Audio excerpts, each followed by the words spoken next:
the third method that we are going to learn for finding yt, which is the particular solution for our non-homogeneous higher order differential equation. We call it the variation of parameters. For this technique, the way that we are finding yt, we just assume it from yc. Yc is our general solution. Okay, let's consider just the second order differential equation.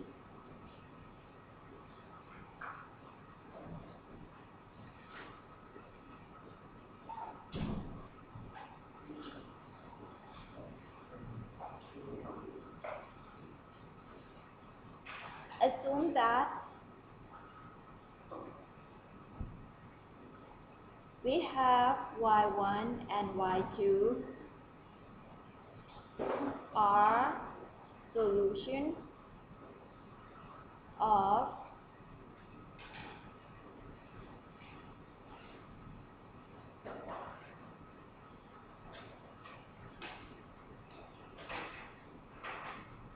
this equation. On the other hand, we can say that y1 and y2 are the solution of the homogeneous equation, right?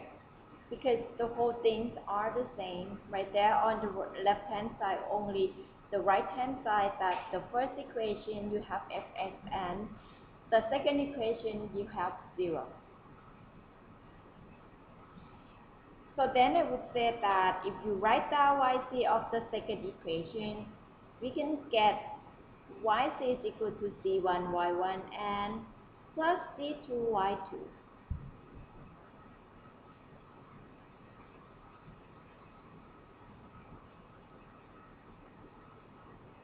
We are going to find yp.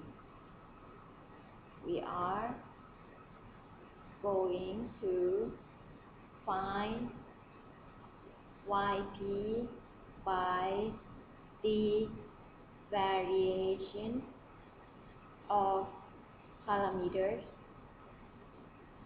method. The way that we do is just that first we assume that yp is equal to v1 y1 plus v2 y2. y1 and y2 just come from our general solution. v1 and v2 is just the function that we are going to find. Okay, v1 and v2 is just whatever we are trying to find.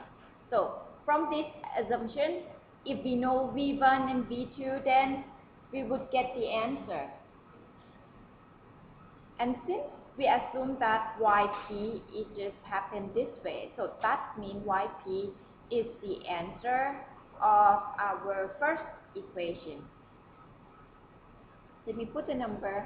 This is number 1, this is number 2, and this is number 3, and this is number 4. Okay.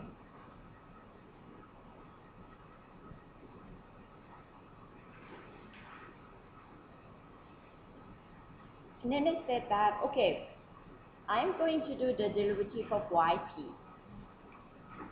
Okay, because I know that if yp is the answer of the differential equation, then if I plug yp into the equation, into the first equation, it would be satisfied, right? So in that case, we got to do the differential of yp. The first derivative of yp,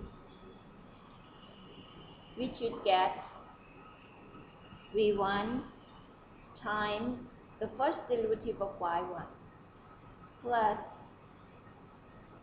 y1 times the derivative of v1 plus v2 times derivative of the first derivative of y2 plus y2 times the first derivative of v2, right? When you do the derivative, because I didn't say that v1 and v2 is the number. I said that v1 and v2 is a function. Okay, so it's got to be the function of our um, independent, dependent variable x, right?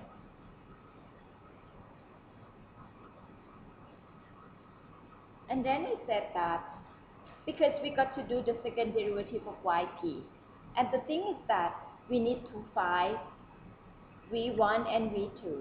If I just do derivative of yp again to be a second derivative of yp, what is going to happen that I will get the second derivative of v1. But the method itself saying that we don't want a higher order of differential of v1 and v2. We just want it to be only the first derivative. In order to do that, we got to assume the summation of this term and this term equal to 0. Yeah.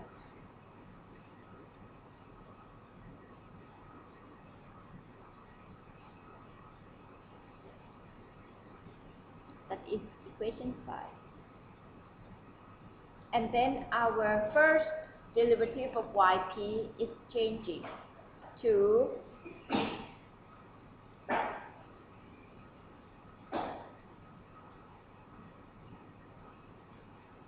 we said that is the equation 6. And then we do the second derivative of equation 6.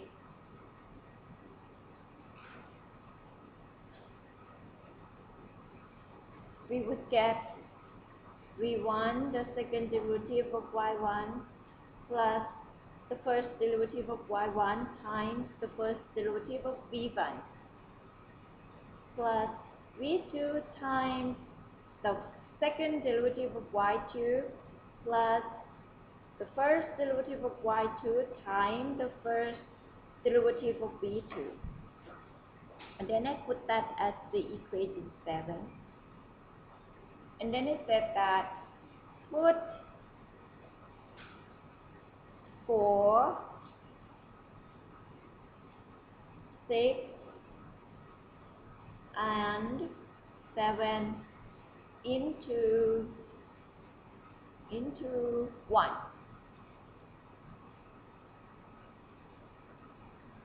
Okay, and then we'll get a0x times the second derivative of p. We get v1 times the second derivative of y1 plus y1, the first derivative of y1 times the first derivative of v1 plus v2 times the second derivative of y2 plus the first derivative of y2 times the first derivative of v2. a1x times equation 6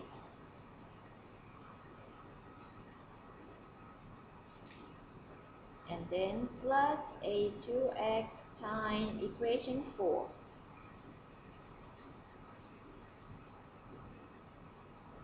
That's equal to fx.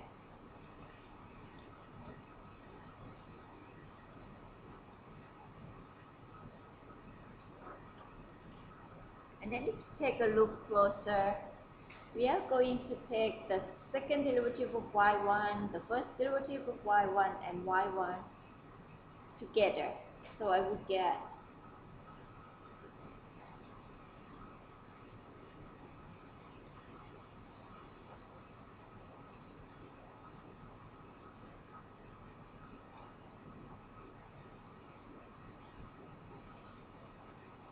all these terms times v1. Again, I do it with the second derivative of y2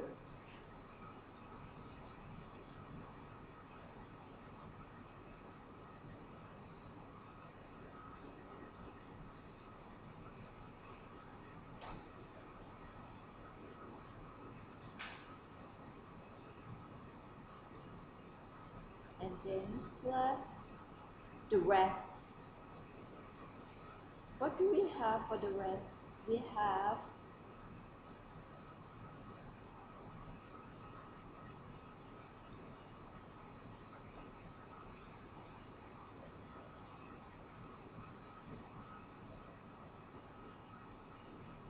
this or two, we've taken it already, and this or two, we've taken it already. Okay, this is equation 8. Is it correct?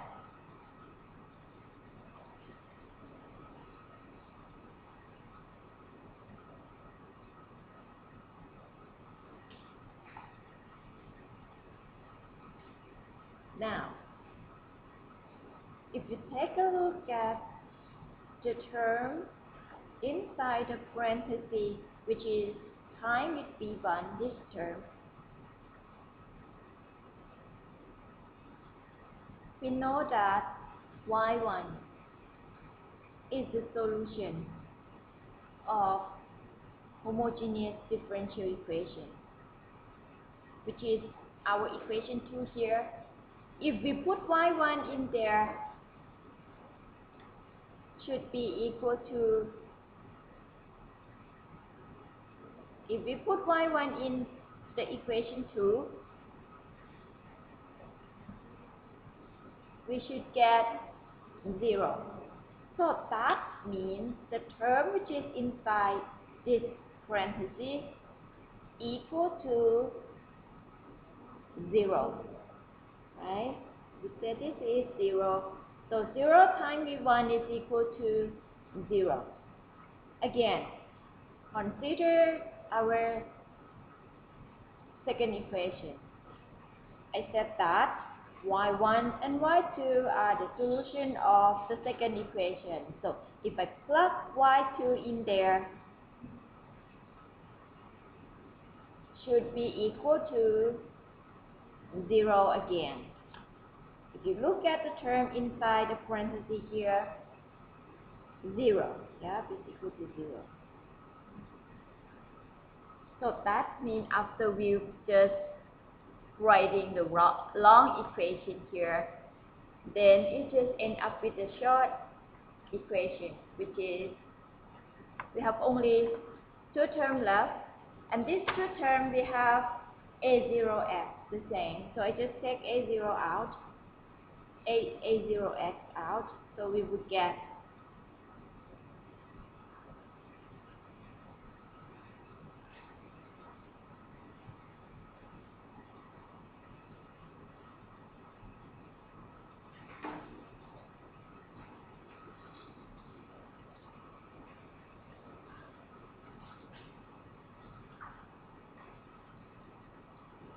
okay. So it said that in that case, I'll just move a0x to the same side as fx. So I would get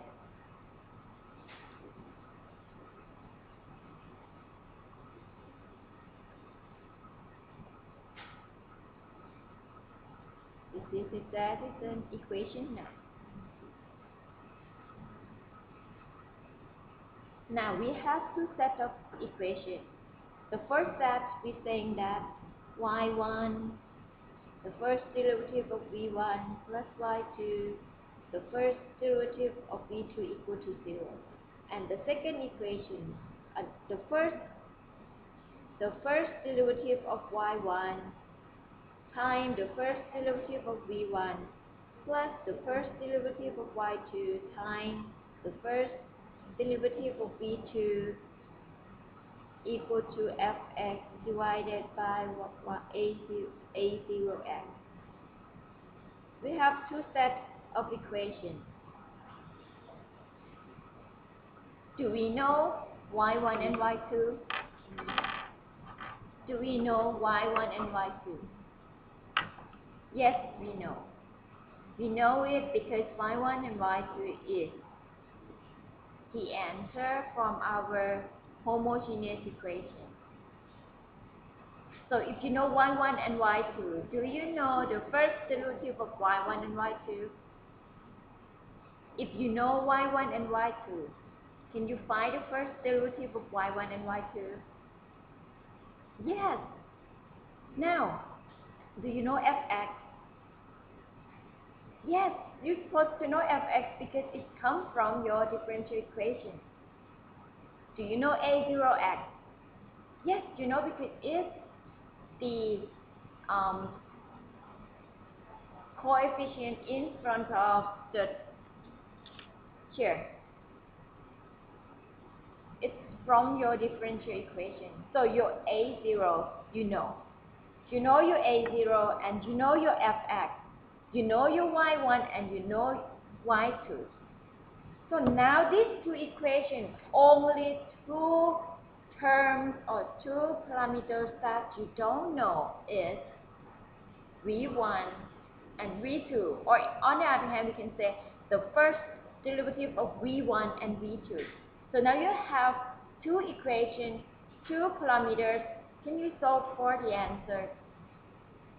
Yes, you can. And the easiest thing that you should use is called Cramer's rule. You just use the Cramer rules to find v1 and v2. No, the first derivative of v1 and the first derivative of v2. And we know that the first derivative of v1 is dv1 by dx. So if you know this equal to one function, then you just do one integral. Since integral is one time, then you would get the answer, right? So you said that, okay, from here, if you want to find the v1, the first derivative of v1, by using Cramer rule saying that you got to find the determinant of the set of this set is called, actually you got to write this equation in terms of metric. Okay, the way that you can write it this way.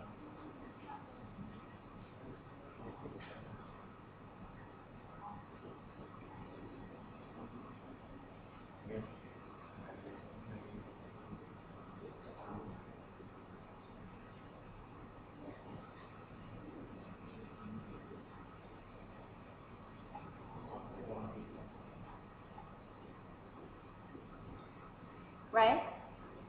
From this, if you write down in terms of metric, you would get like this. And Cramer rule saying that if you want to find the first derivative of v1 right here, the way that you do, you just put the coefficients on your right hand side of the equation. Replace to the coefficient of the first derivative of v1. So you would get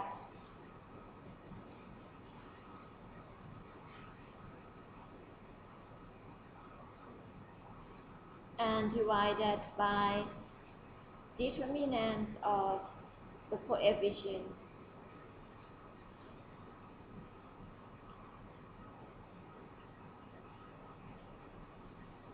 And to find v2, the first derivative of v2, you just do the same. Put the coefficient on your right hand side, replace to the coefficient of the first derivative of v2.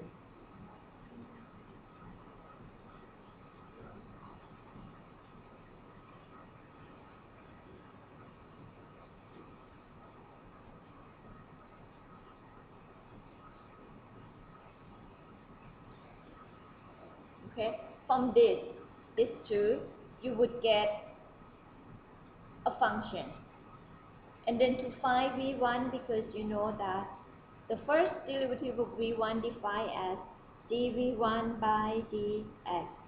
And the first derivative of v2 you define as dv2 by dx. If this one you get f1x and this one you get f2x, then you would say that dv1 by dx equal to f1x. So from that, you can find v1 by do integral f1x by dx. Likewise, v2, you do the integral, you would get f integral f2 x dx. By this, you would get v1 and v2. And then since you assume that yp is equal to v1 y1 plus v2 y2. But now you know what is v1 and what is v2. y1, y2 you know it already. So that means you know the answer. Just plug your v1 and v2 back into this equation. Then you get yp.